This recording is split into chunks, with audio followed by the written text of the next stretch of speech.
Hi, good afternoon. Welcome to another episode of the Startup Growth Program. Strictly powered by Startup Launch Code. Startup Launch Code we provide good support for startup across Africa and the world at large. So today we'll be looking at another interesting topic. We'll be looking at how to develop a product positioning framework. So, as a startup, it is important for you to have a very good product positioning. So, we'll be looking at how to do that in this webinar. So a little bit about myself. My name is Dawood Kennedy from Startup Launch Code, a growth specialist who has helped different startups come up with different growth strategies and achieve business goals. So, what are we going to learn from this episode of the webinar? Like I said, we want to look at product positioning. So we'll be looking at what exactly is product positioning. We'll also be looking at what are the importance of a startup having a very good and effective product positioning. Then after that, we'll be looking at the benefit of product positioning. Then look at the six different steps to if have an effective product positioning. Then we'll also be looking at examples of great brands and businesses that has a very good and effective brand positioning. So so much more you will be gaining out of this particular episode of the webinar. So let's get into it. So the first thing, what is product positioning? Now we can see from this diagram when you talk about product positioning, it has different layers and different branches. So let's take a look at what it is that will mean when we talk about product positioning. So when you talk about product positioning, it's all about being at the top of your mind of your customers. It's certain in every industry you won't be the only player who is providing a particular service or product. So you have series of competitors, but with an effective and product positioning is about you highlighting those unique elements that set you apart from the market and makes you a top of the mind for your customers. This simply means when they are trying to solve a particular problem that your product or service offers, your product will be the first thing they think about, just because you have a very good product positioning. So, by a simple definition, we can say product positioning is the process of defining product or service fit in the marketplace and stating why it is best choice for your customer. So, when you talk about positioning your product, it's about you knowing where your products fit in the market and how well you are able to be the best choice for your customers when you are trying to look out for solutions to solve the particular problem that your product or services offer. So now that we understand what product positioning is, let's go down and talk about why is it important for businesses and startups to actually have a very good and effective product positioning. Now, like I said earlier, it is important to know that your product won't be the ideal for everyone. So, no matter how good your product is, you can't be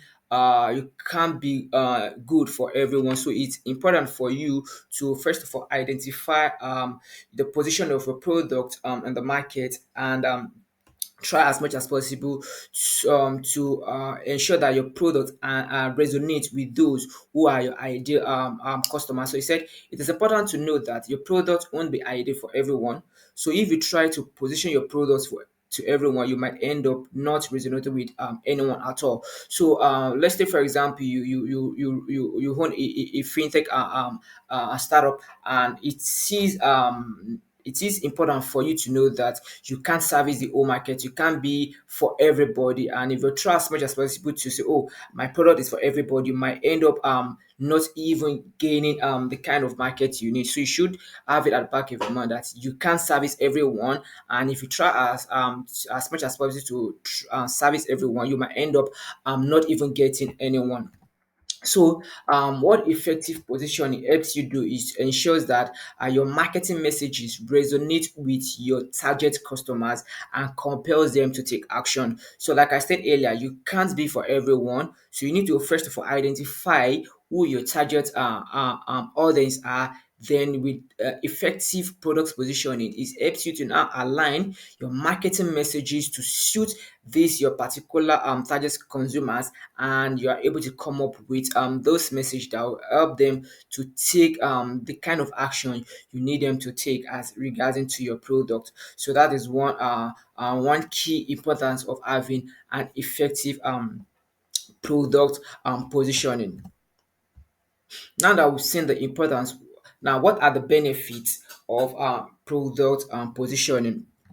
Number one, now it helps you to identify the key benefit of your product and match them with your customers need. Yes, like I said earlier, you need to first of all understand your customers. After this identifying your customers, you understand their pain points. After this identifying their pain points, now you now be able to what list out the key benefits of your product that helps you to match and solve this your customers pain point. So if you're trying to like now solve everybody's problem, you will see that at the end of the day you might end up not solving any problem. So it's key for you to identify the key benefits of your product and now match it to what your target customers needs. So that is number one. Number two, it also helps you to find and identify your competitive advantage. So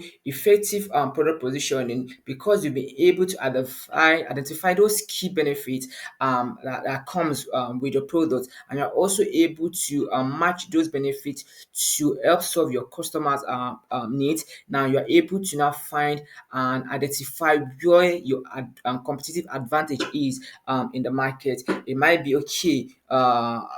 It might be pricing. It might be a particular feature on your application that stands you out from your competitor. So because you're able to come up with an effective marketing product positioning, this helps you to identify those key competitive advantage that stands you out in the market.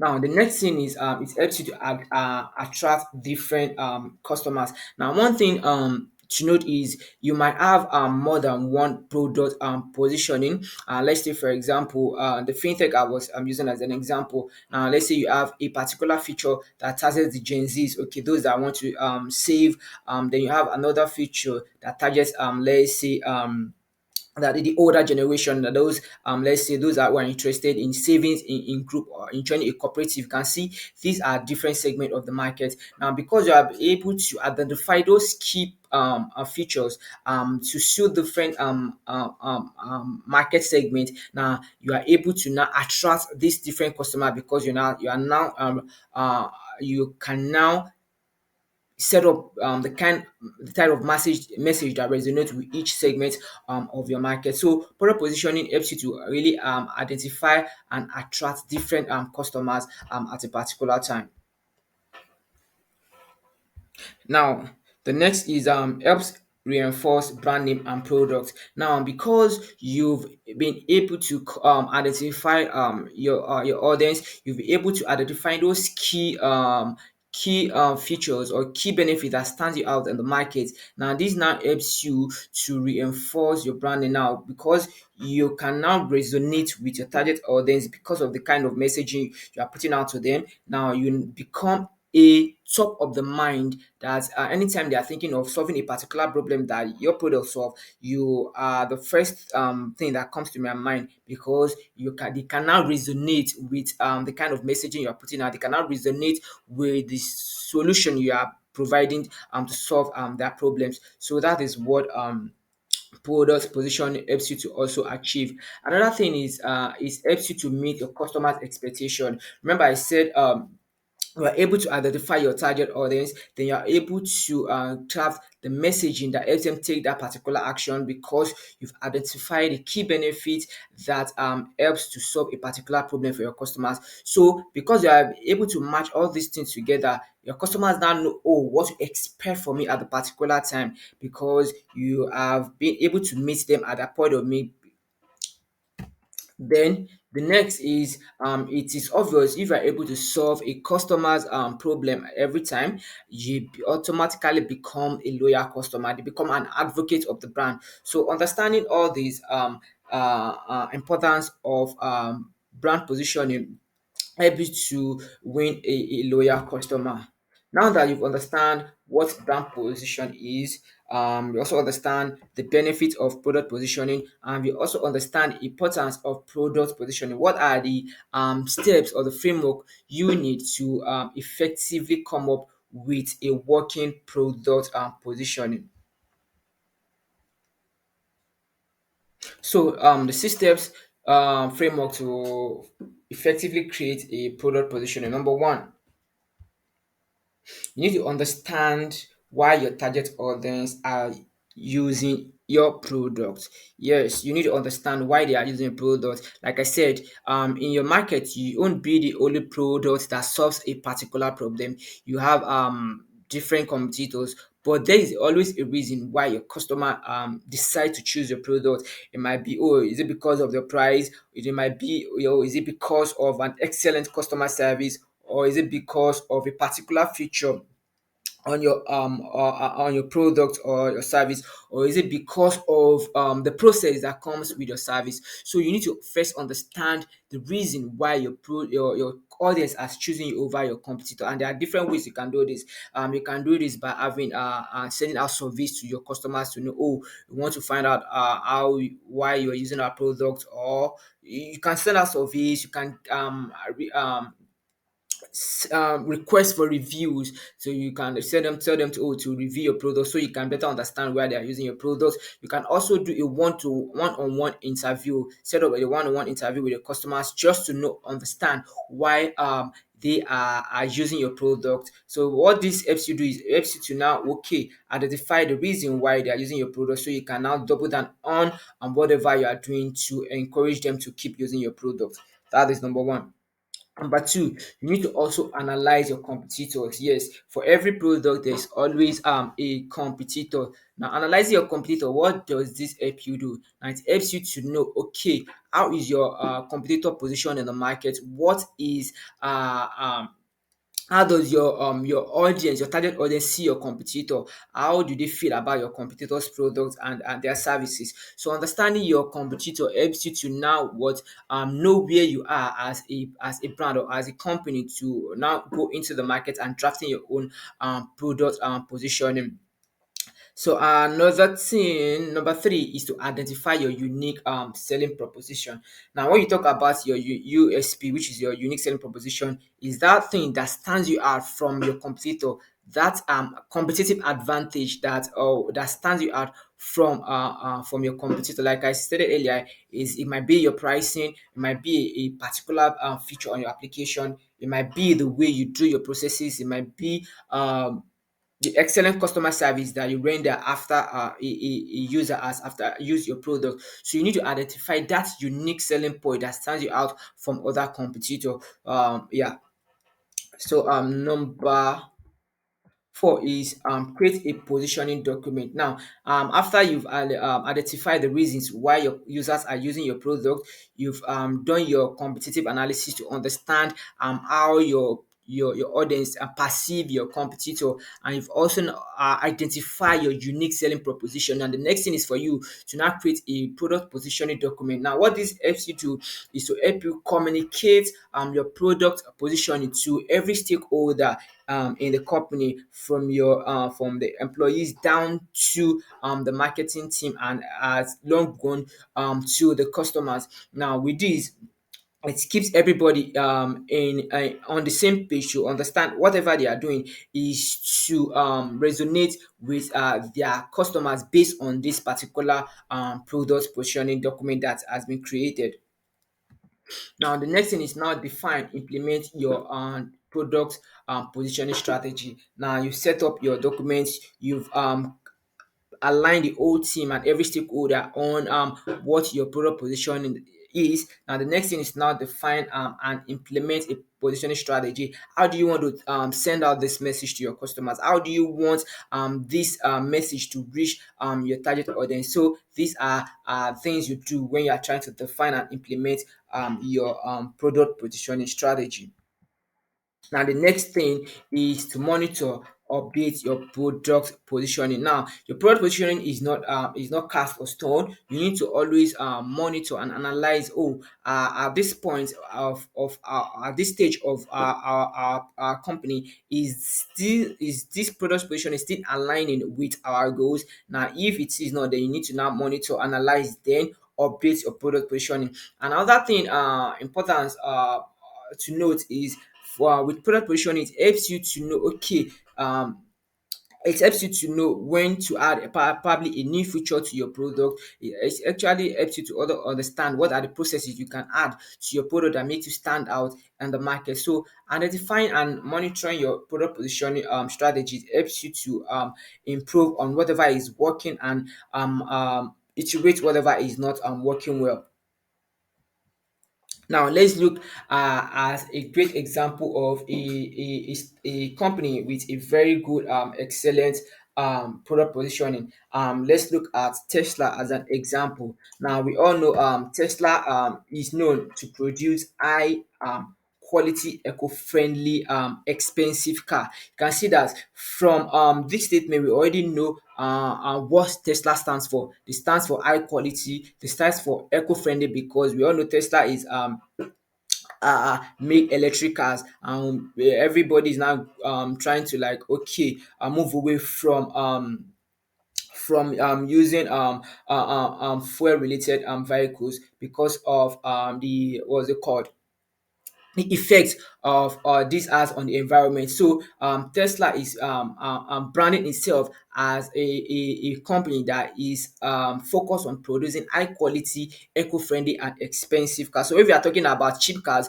then definitely you know Tesla is not in that range of products. So you can see due to the price of Tesla, Tesla leaves price out of its product positioning. Now they know their cars are expensive, but they what they base their product on one being eco-friendly and luxurious. So if you are looking for something that is eco-friendly and luxurious in terms of car, then you know that Tesla is your go-to product for that. So they've able to differentiate themselves from the likes of other car manufacturers by saying that, oh, we want to go with something that is eco-friendly.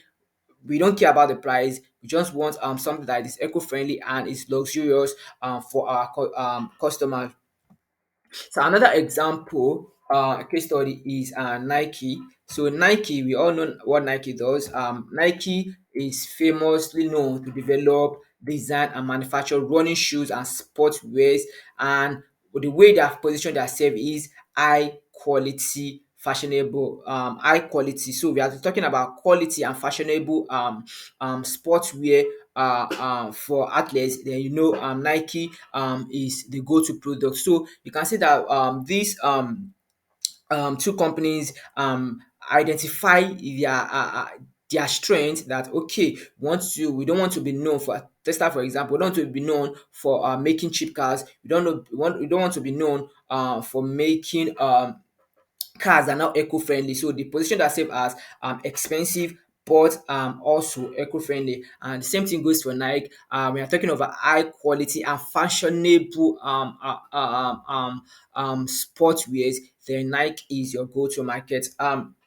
So just to recap, what we treated. So started off as defining and understanding what what product positioning is, and we say product positioning is just about you knowing where your product or service fits in the market, and you are outlining your features that makes your product stand out from the competitors. We also look at the importance of having brand positioning, and as I said, it helps you to reach your target audience and let them know that your product is actually at the top of the mind when they are looking for product or service that meets their particular need at that particular time. With this, I'll be winding up this particular section of the webinar. Thank you for joining. See you some other time. Cheers.